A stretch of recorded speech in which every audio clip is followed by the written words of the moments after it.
Ang nakaraan, labis ang pag-alala nitong si Jolo dahil hindi sumasagot sa kanyang tawag itong si Roxanne. Nangamba itong baka may nangyaring masama sa kanya, paniguradong magalit ang kanyang ama. Kaya naman sa unang sumagi sa kanyang isipan na baka naroon ito sa kanyang kaibigang si Beverly. Hindi na siya nagsayang pa ng oras, dumiretso na siya sa apartment nila noon. Beverly, buksan mo ang pinto. Ako to si Jolo. Ano ba yan? Gabing-gabi na. Ano bang ginagawa nila dito? O Jolo, ano sadya mo dito at naparito ka? Baka paano yan si Roxanne? Beverly, pwede ba? Ilabas mo dito si Roxanne. Teka lang Jolo, ano bang pinasasabi mo? Hindi ba kayong dalawa magkasama? Wala rin tong kaibigan ko. Kung gusto mo pumasok ka sa loob, alugugin mo sa loob para man malaman mo. O baka naman, umuwi na siya ng probinsya. Matagal niya nang gusto umuwi doon. Kasi nga, wala nagmamahal sa kanya dito.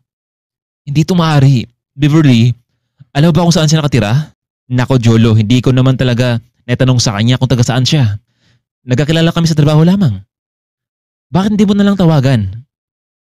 Kanina nga tinawagan ko kanina pero ayaw niyang sagutin eh. Jolo, hindi ko rin talaga alam kung paano siya makakausap. Siguro bibigyan mo siya ng tamang panahon para makapag-isip. Sige na Beverly, aalis na ako. Pasensya ka na sa abala ko. Muli lang nagtungo si Jolo sa kanyang kondo. Mas lalo siyang naguguluhan kung sino ba talaga ang dapat niyang piliin. Nakasakay na sa elevator ang lalaki. Lumabas ito sa 15th floor, laking gulat niya ng gabing iyon dahil naroon din si Bridget naghintay sa kanya. Babe, kaya na pa ako dito naghintay sa'yo. Tinatawagan kita pero hindi mo naman sinasagot. Tsaka kumatok ko sa pinto ninyo pero wala namang nagbukas dito, wala yung katulong nyo. Bridget, para saan pa talaga ito? Ang lahat ng ginagawa mo ito sa akin. Jolo, wala na akong ibang hangad kundi ang makasama ka. Talaga? Kahit mawala na sa akin ang yaman ko, baka naman ilang buwan lamang ay aalis ka na. Jolo, ano ibig mong sabihin? Hindi ba ikaw naman ang anak niya? Mr. Alejandro, pwera na lamang kung meron siyang anak sa labas. Ako lang anak niya, Bridget. Pero naguluhan akong pumili sa inyo. Jolo, anong nahirapan kang pumili? Gusto ko munang magpalamig, Bridget. Yung mag-isa lang ako. Bakit Jolo? Ano bang gusto mong mangyari? Bridget, for the meantime, I need space between two of us. Bakit Jolo? May iba ka na bang nagustuhan? Sino siya? Kilala ko ba siya ang babaeng yun? I'm sorry Bridget, pero magkakababy na kami dalawa. Ayoko namang lumaki ang anak ko na walang kinikilalang ama. Jolo, ang ibig mong sabihin na pinagpalit mo ako sa kanya? Kaya nga Bridget, noong dumating ka dito hindi ba wala na nangyari sa ating dalawa dahil kailangan ko mag-isip kaya doon kita pinatulog sa kaibigan natin. Makaalis ka na Bridget, please. Jolo, huwag mo nang gawin to sa akin oh. Tandaan mo Jolo, malaman ko rin kung sino babaeng iyan. Hindi ako makapayag na agawin kanya mula sa akin. Akin ka lang Jolo, akin ka lang. Umalis na ng tuluyan itong dalaga pero may masamang loob ito sa lalaki.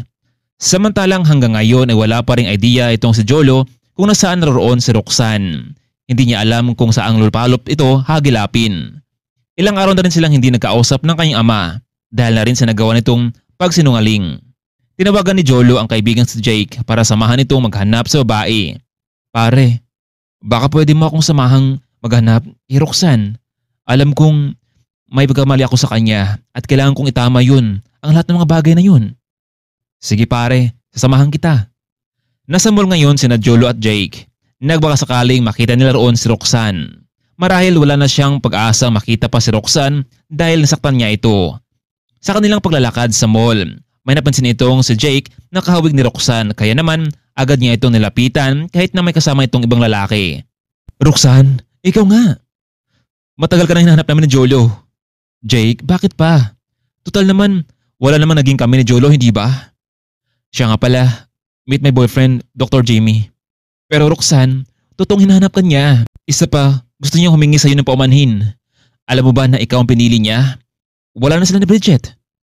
Tsaka na-realize ng kaibigan ko na mali yung nagawa niya. Maya-maya pa sunod na dumating naman itong si Jolo. Roxanne, mabuti at nakita ka ni Jake. Sumama ka na sa amin.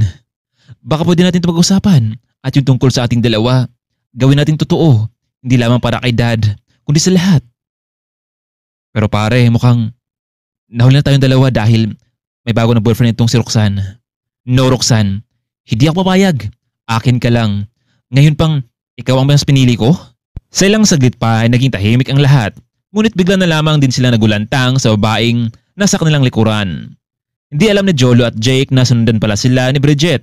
At ngayon, alam na ni Bridget kung sino ang babaeng kanyang nagugustuhan. Walang hiya ka. Ikaw palang katulong ka ang balak na umagaw sa boyfriend ko? Magsisisi ka kung bakit ako pa ang kinalaban mo.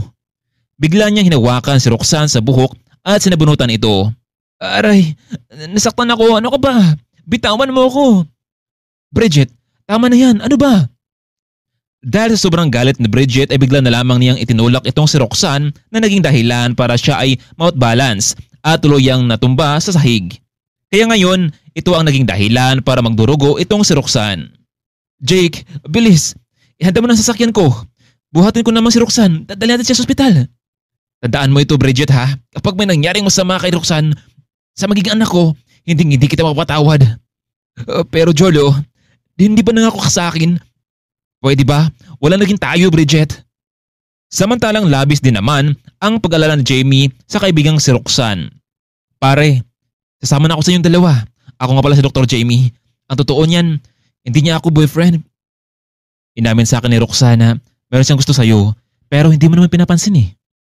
Kung ganun, Dok, tara, samahan niyo ako. Nagbadali silang sumakay ng sasakyan at nagtungo sa ospital kung saan nasa nitong si Jimmy. Mabuti na lamang at walang naging epekto ang pangyaring iyon sa sanggol na dinadala ni Roxanne. Lahat nga ay nag-alala sa pangyaring iyon. Dok, maraming salamat nga pala sa tulong niyo, ha.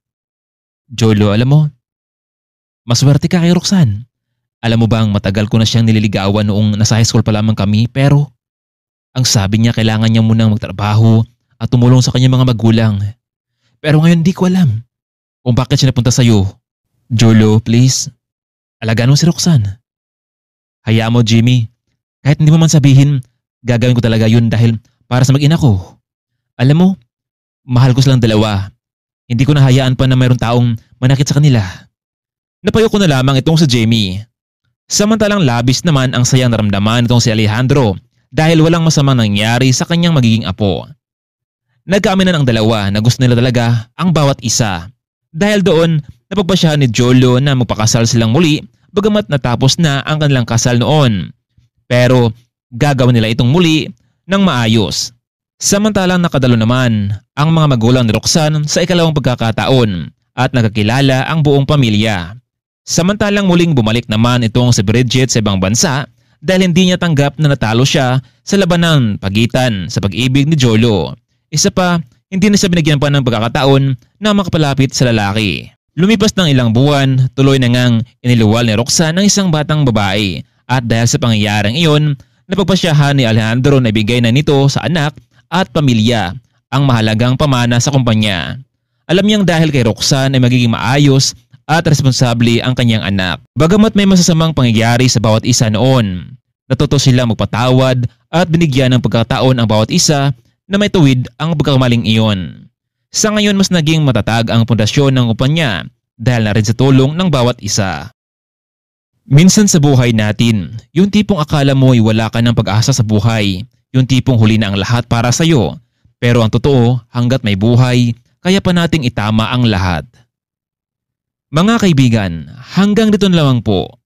Maraming salamat sa inyong walang sawang pagsuporta sa ating munting channel. Lagi po tayo mag-iingat sa mga sulok ng mundo. Maraming salamat at paalam.